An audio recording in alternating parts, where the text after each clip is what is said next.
Hola, ¿qué tal? Mi nombre es Verónica Beltrán Nieves y les doy la más cordial bienvenida a nuestro podcast, Conversando en el Consultorio con otros profesionistas. Este es el segundo episodio de temas relacionados con la reflexión introspectiva. Y en esta ocasión será la escritura el tema central de esta entrevista. Sin más preámbulo, recibamos al doctor en sociología, Fernando Beltrán Nieves. ¿Qué tipo de escritura podría favorecer a una exploración personal? Adelante, doctor. Hola Vero, pues muchas gracias por este espacio y un saludo a toda tu audiencia que nos escucha. Lo primero que me gustaría comentar es que quizá hablar de terapia es un poquito impreciso. Yo tendría un poquito de reservas con respecto a usar el término de terapia. Podemos mantenerlo. Es una técnica de exploración, es una técnica de exploración personal, de autoexploración. Y bueno, en esta entrevista espero poder aclarar los detalles, las incógnitas sobre qué significa ver a la escritura como una terapia, como una técnica de ayuda personal.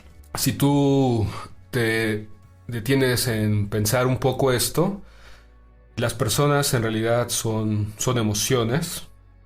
Estamos llenos de emociones y una de las cosas que nos ha costado, quizá por un proceso civilizatorio de autocontrol, es de que nos cuesta trabajo hablar de nuestras emociones, expresarlas con nitidez, con verdad. Entonces, cada vez que una obra de arte te emociona, ¿no? Una música, una novela, una pintura, es porque conecta algo contigo, algo inmediatamente se conecta contigo. Y entonces lo que se trata es de escarbar, bucear en nuestra subjetividad, porque si tenemos claridad sobre qué somos, qué tipo de personas somos, qué tipo de emociones están en juego, en qué situaciones yo reacciono así, asá, pues ayuda mucho en entender de qué estamos hablando.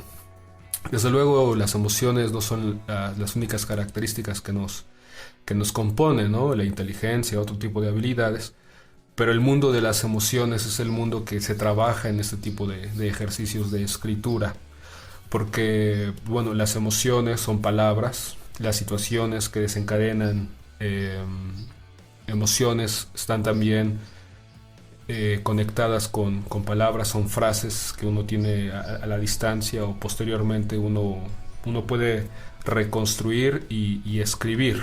Cada vez que plasmamos en una línea y lo hacemos visible, nos ayuda mucho para entender qué fue lo que pasó, por qué reaccioné de un modo o de otro, qué fue lo que pasó, cómo dije las cosas, cómo reaccioné. Son preguntas básicas, pero si se atienden con cuidado, pues ayudan mucho a escribir sobre nosotros, también para entender las pruebas o los desafíos cotidianos que se nos presentan todo el tiempo, o son las redes en las que solemos caer muy a menudo y nos damos cuenta de las estrategias de resguardo o de ataque frente a tales desafíos. Entonces yo diría que escribir como un ejercicio cotidiano, habitual, ayuda mucho a entender qué somos nosotros, como ponerte un espejo frente a ti.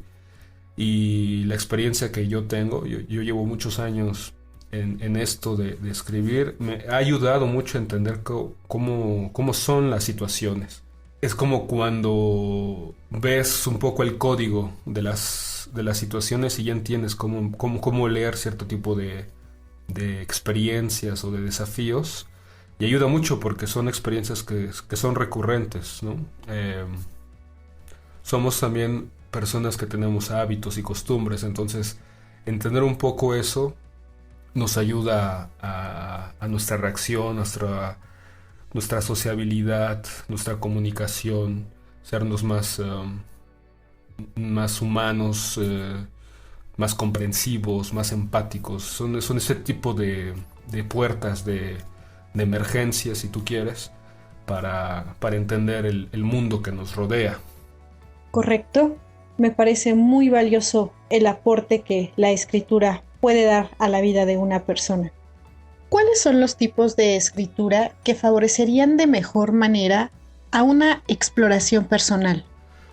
Bueno, mira, yo lo que creo es que la correspondencia, las epístolas, las cartas y el diario personal son los planos de escritura que más favorecen a este tipo de técnicas de autoexploración.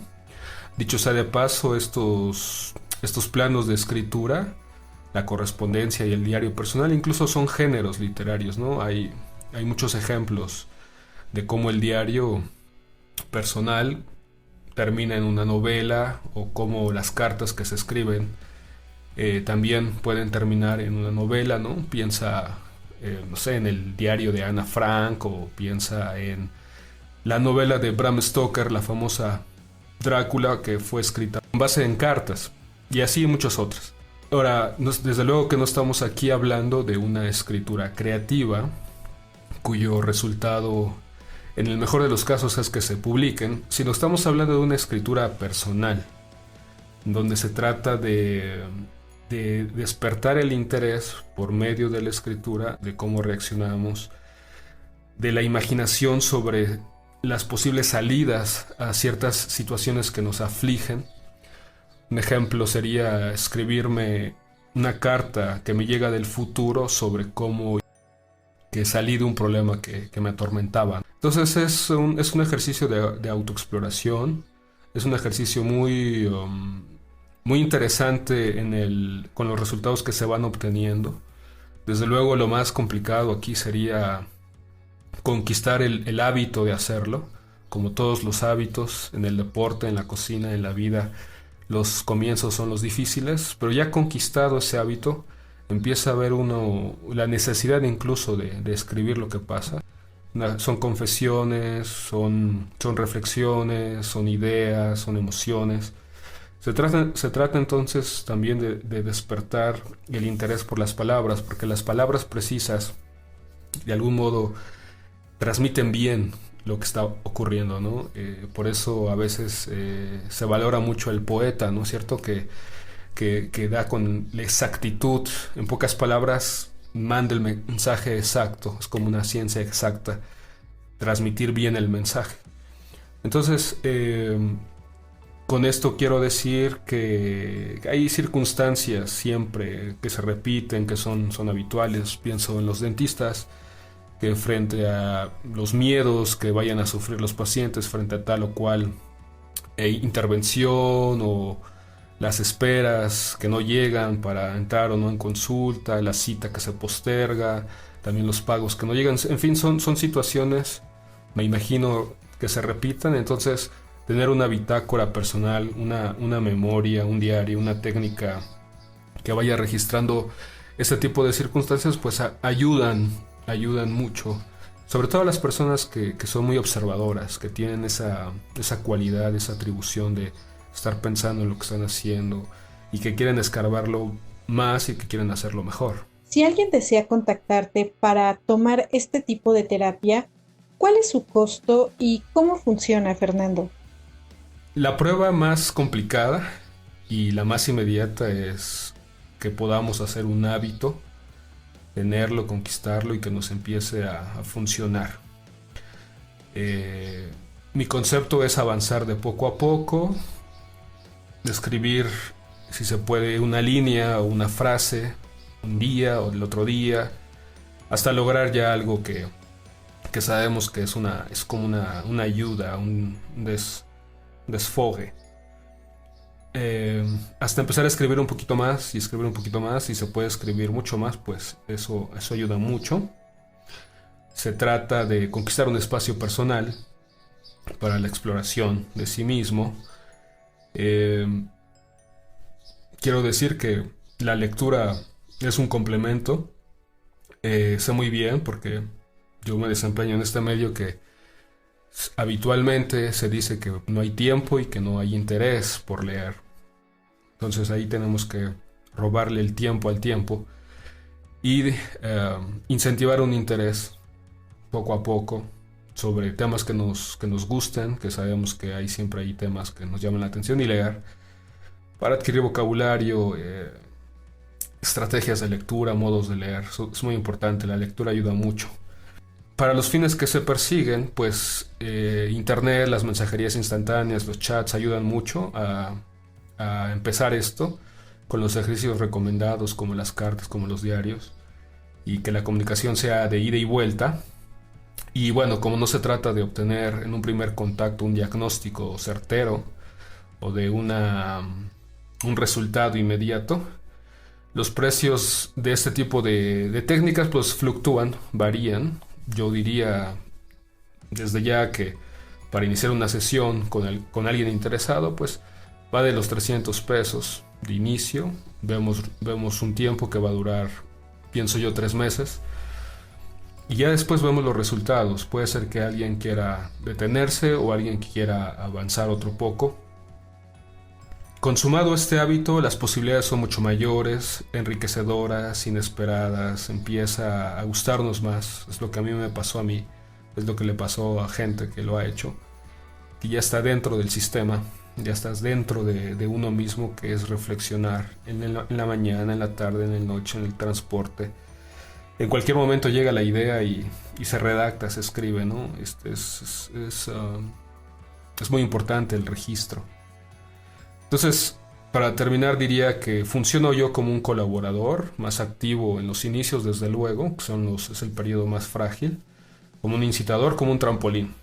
Pero en realidad depende de los esfuerzos de la persona, sobre qué tan hondo quiere escarbar sobre sí mismo y el mundo que les rodea. Yo los invito a experimentarlo, como se dice, no se pierde nada, y verán que es una actividad llena de sorpresas, de retos, de grandes expectativas, pero al mismo tiempo de resultados inesperados. ¡Ay, qué interesante! Y por supuesto, muy accesible también para el beneficio que alguien que desea tomar esta terapia puede lograr. Estimados dentistas, como pueden darse cuenta con esto que nos platica Fernando, tomar una terapia a través de la escritura puede favorecer mucho a conectarse con uno mismo y escudriñar temas que estaban pendientes y que nosotros mismos podemos darle salida de una manera favorable. Los invitamos a escribir sus historias y, ¿por qué no?, el libro de su vida. Con esto, damos por finalizada esta entrevista. Muchas gracias, Fernando, por abrir estos espacios y todo tu conocimiento y experiencia puesto al servicio de los demás. Finalmente, quiero agradecerte, Vero, este espacio, esta charla, y desearte la mejor de las suertes en esta serie de podcasts que estás realizando con otros profesionistas. Hasta la próxima, Vero. Y a ustedes, querida audiencia, muchas gracias por brindarnos su atención. Nos escuchamos pronto en el siguiente podcast.